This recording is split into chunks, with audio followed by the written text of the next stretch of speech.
Hello viewers, welcome to your channel Stories Fair. Let's start our today's story that is مساوات. یہ کہانی ہے دو ایسے خاندانوں کی جن میں بہت فرق تھا، جن کی حیثیت بالکل الگ تھی، جن کی سوچ ایک دوسرے سے بہت مختلف تھی. جی ہاں، میں بات کر رہا ہوں ایک امیر اور ایک غریب خاندان کی. ہمارا معاشرہ جس طرح کے حالات کا سامنا کر رہا ہے اسی کو مد نظر رکھتے ہوئے یہ کہانی میں آپ کے سامنے پیش کر رہا ہوں. یہ کہانی ہے ایک امیر خاندان کے چراغ اور ایک غریب خاندان کے پروانے کی. یہ کہانی ہے ایک باغ کے پھول اور ایک بلبل کی، جن کی سوچ تو ملتی تھی مگر خاندان بالکل نہیں، جو اس معاشرے کی سوچ کو بھی بدلنا چاہتے تھے مگر شاید معاشرہ اس حق میں نہ تھا. میں بات کر رہا ہوں زاویار اور زرنش کی. زرنش ایک امیر خاندان کی اکلوتی وارث تھی. زرنش کے باپ ایک بہت بڑے بزنس مین تھے. اس کی ماں ایک یونیورسٹی میں لیکچرار تھیں. زرنش کی زندگی بہت ہی اچھی ہے، اسے زندگی میں تمام آسائشیں ملی. زرنش بہت ہی خوبصورت تھی، وہ ایک ذہین لڑکی تھی اور اپنے باپ کے بزنس کی اکلوتی وارث تھی. دوسری طرف تھا زاویار، جو کہ ایک غریب خاندان سے تھا. زاویار کی زندگی بہت مشکلوں بھری تھی. زاویار کے والد ایک ملازم تھے جو کہ زرنش کے گھر کام کرتے تھے، مگر زاویار اور زرنش اس بات سے بالکل انجان تھے کہ ان کی زندگی اب بالکل بدل جائے گی. وہ دو خاندان جو کبھی ایک نہیں ہو سکتے، وہ اب اس آزمائش کو پار کرنے والے تھے. زرنش اور زاویار دونوں ایک ہی یونیورسٹی میں پڑھتے تھے. زرنش اور زاویار دونوں ایک دوسرے کو نہیں جانتے تھے. نہ زرنش جانتی تھی کہ یہ ہمارے نوکر کا بیٹا ہے اور نہ ہی زاویار جانتا تھا کہ زرنش میرے باپ کے مالک کی بیٹی ہے. شاید آج قسمت پہلی بار انہیں ملانا چاہتی تھی کہ ان دونوں کو ایک ہی گروپ میں کر دیا گیا. اپنی پڑھائی کے دوران زرنش دیکھتی ہے کہ ہماری کلاس میں ایک نیا لڑکا آیا ہے جو کہ انتہائی خوبصورت ہے. زرنش اس کے پاس جاتی ہے اور اس سے اس کا نام پوچھتی ہے تو وہ بتاتا ہے کہ میں زاویار ہوں. زرنش تو اس پر جیسے فدا ہو گئی تھی. انہیں کیا پتا تھا کہ فرق کے اس میدان میں محبت کی لکیر گاڑھی ہو رہی تھی. ایک دن پروفیسر علی نے ایک پروجیکٹ کے لیے زرنش اور رحیم کو ہائر کیا، مگر جب پروجیکٹ چیک کرانے میں صرف 2 دن بچے تو پروفیسر علی نے انہیں بلایا. زرنش پروفیسر علی کے پاس آتی ہے اور بتاتی ہے کہ رحیم سے اس کا کوئی رابطہ نہیں ہوا اور اس کمپٹیشن کو ہونے میں صرف 5 دن رہ گئے ہیں. تو پروفیسر علی پوچھتے ہیں کیا پروجیکٹ پر کام شروع کیا گیا ہے جو کہ اگلے 2 دن میں تمہیں پرنسپل کو چیک کرانا ہے؟ تو زرنش بتاتی ہے کہ نہیں. پروفیسر علی بہت پریشان ہو جاتے ہیں. اگلے دن جب پروفیسر علی کلاس میں آتے ہیں تو زاویار دیکھتا ہے کہ پروفیسر کچھ پریشان نظر آ رہے ہیں. کلاس کے بعد زاویار پروفیسر علی کے پاس جاتا ہے اور ان سے ان کی پریشانی کا سبب پوچھتا ہے. تو پروفیسر علی بتاتے ہیں کہ رحیم اور زرنش ایک پروجیکٹ بنانے والے تھے جو کہ ہمیں اگلے 4 دن میں ہونے والے کمپٹیشن میں دکھانا تھا، مگر پروجیکٹ بنانے کے لیے ہمیں رحیم کی ضرورت ہے. زاویار کہتا ہے کہ سر، میں اور زرنش مل کر اس پروجیکٹ پر کام کر سکتے ہیں. پروفیسر علی زاویار کی بات سے سہمت ہوتے ہیں. زاویار اور زرنش اگلے 3 دن میں مل کر پروجیکٹ کمپلیٹ کر لیتے ہیں.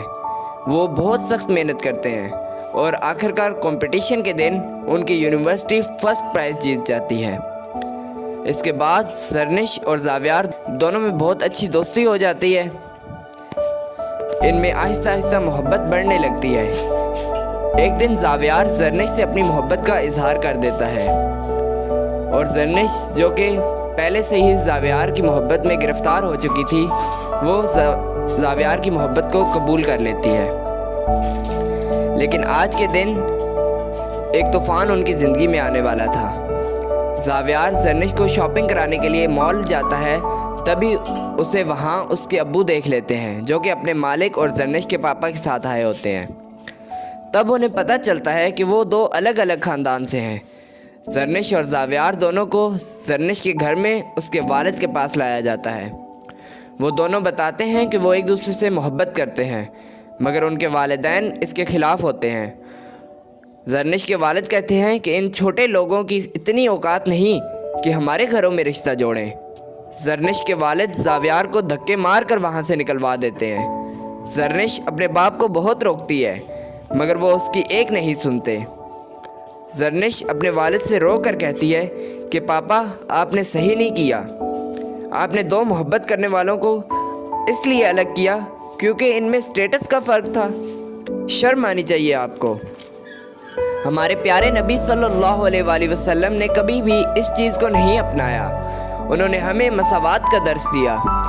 ہمارے نبی صلی اللہ علیہ وآلہ وسلم جو کہ بہت عظمت والے ہیں، کیا انہوں نے کبھی دوسروں سے اچھا لباس پہنا؟ کیا انہوں نے کبھی کسی کو نیچا دکھایا؟ کیا انہوں نے کبھی اپنے لیے الگ تخت بنوایا جس پر وہ بیٹھ سکیں؟ کیا انہوں نے اپنا گھر بہت عالیشان بنایا تھا؟ بالکل نہیں پاپا، بالکل نہیں۔ آپ جب اپنے نبی صلی اللہ علیہ وآلہ وسلم کی باتوں پر عمل نہیں کر سکے، آپ جب ان کی پیروی نہیں کر سکے، تو کیا اب آپ کو اس بات کی شرمندگی نہیں؟ کیا آپ کو احساس نہیں؟ ہمارے نبی صلی اللہ علیہ وآلہ وسلم نے خطبہ حجۃ الوداع میں کیا فرمایا تھا؟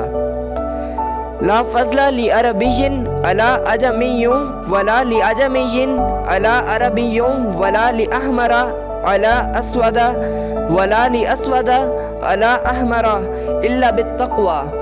کوئی فضیلت نہیں کسی عربی کو اجمی پر اور اجمی کو عربی پر، کسی کالے کو گورے پر اور گورے کو کالے پر، سوائے تقوی کے۔